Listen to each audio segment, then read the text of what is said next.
bit short there because it's not about me playing. It's about delivering some information, I think. So I wanted to talk about improvisation today. So there is this thing when I teach students to want to learn to play solos and how to play jazz and how to play, and they seem to get a bit stuck in understanding the concept of improvising. And I always try to explain it by making that parallel with learning a foreign language. You know, when you learn a foreign language, you don't invent the language. You make it your own as you go, and you turn it into your way of speaking. Like English is not my first language. I've been living abroad for 20 years, and I picked it up, you know, in different flavors. You know, I lived in the States first, and now I live in the UK. And, you know, I traveled a lot. I played a lot in different places, and so I feel that it's just my version of English. Let's just put it that way. Just because of the things that I picked up and the things I like, you know, in the way I speak. That's all it is. So the same thing I personally think happens to music when you do it in a natural way, and a lot of players see too much the final product. You know, when you're too focused on the final product, and you want to be original at all cost. Where I think a lot of people seem to be a bit against learning somebody else's phrases. You know what I mean? Where a lot of that is just like when you learn a foreign language and you're trying to, you know, learn basic things like, you know, pass me the salt or whatever. You know, the same thing is for guitar. You know, the first thing you learn is usually some kind of pentatonic phrase, even more basic than that. You know, like,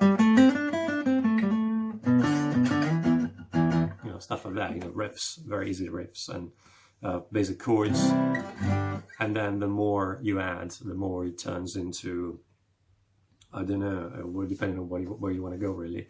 But you know, the idea of improvisation, especially if we're talking about jazz, is to try and know bits, you know phrases, know small sentences, musical sentences, and transpose it in all keys. That's the most important thing, and so very few people, because it's absolutely difficult. You know, if I'm learning, you know, let's just pick a jazz phrase, you know, that's in like a 2/5 in D minor, I'll just put it that way. But obviously it could be something else, you know, it could be another, you know, I can add it in I can use that in other contexts, so to speak. So I know that, let's just say it's in D minor, and I notice that it starts from the 5th of the D minor. So if I want to play in G, I start from the D, which is the 5th, okay? And that's a small sentence, you know. And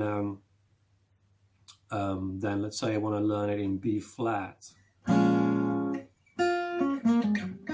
Obviously on the guitar you will bump into like only like 3 or 4 ways of playing this phrase, but I always suggest like to go through certain combinations, like every key, starting from every finger. This is another thing, like when you learn a major scale, let's say I'm going to play D major. Okay, I'm playing D major, and obviously I can play it in a lot of different places. You know, I can play it on a single string. Okay, but the idea when you're playing it in position is to try and learn it with starting from every finger. So index, middle, sorry, third finger, or little finger.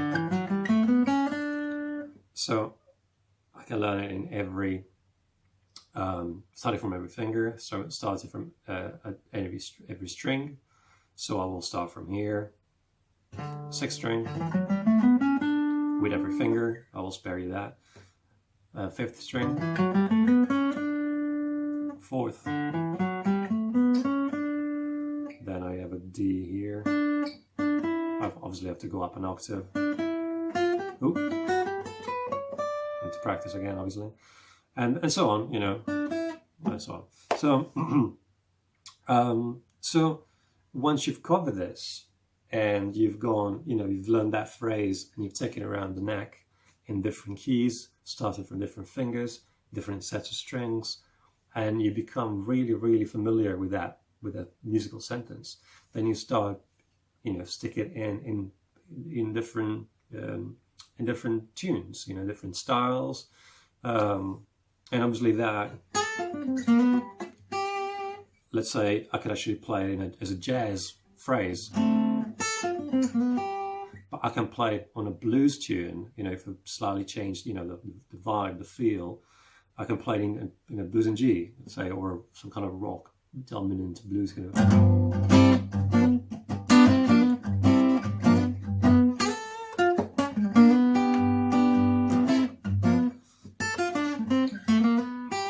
Okay. So the more I learn, the more I learn, and the more I learn how to adjust, you know, to tweak those phrases, and the more phrases I know, and the more phrase two chords combinations I know, and phrases to tunes, phrases to, you know, to tunes. Let's say that type of phrase fits this tune, fits this style. The more that combination becomes familiar to you, the more you become, you get better improvisation, basically. And you have to have a good vocabulary of short, long phrases. Let's say that's a short phrase for me. And even like four notes, you know, that's a fragment. But then if you want to, let's just keep it in the jazz context, but this applies to everything. So you can learn a long phrase, which is something like a Pa Martino vibe kind of thing, you know.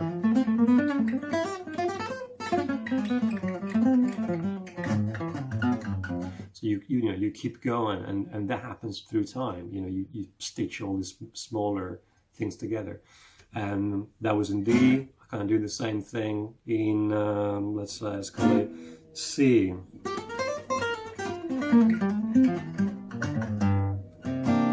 That's kind of like a C bebop-ish kind of phrase, and you should be able to do the same thing, you know, in a blues context, you know, or in rock context, or in whatever kind of context. But it's purely a game of adding all these phrases, just like you're learning a language, and just like, you know, your knowledge of phrases matches a concept. So you have to, you know, you learn how to explain a concept.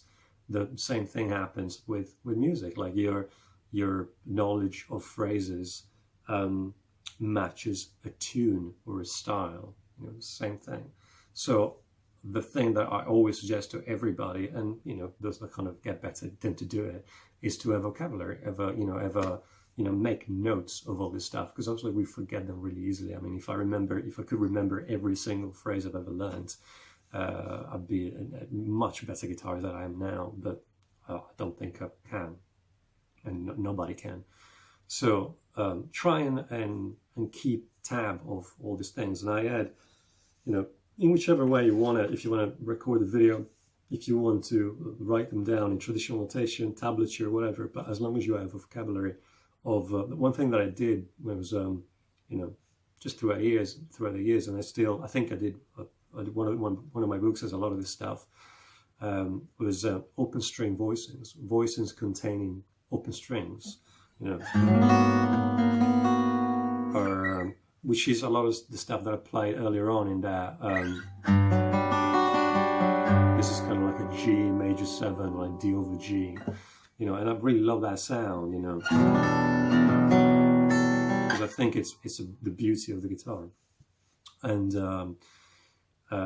I kept I had a page with the shape of the neck, and I would just write down this chord is such and such chord, I need some such and such fret, and I interpret it as such and such. And now I think that's definitely part of my style, because you know, when I play solo guitar, I play a lot of these chords, you know.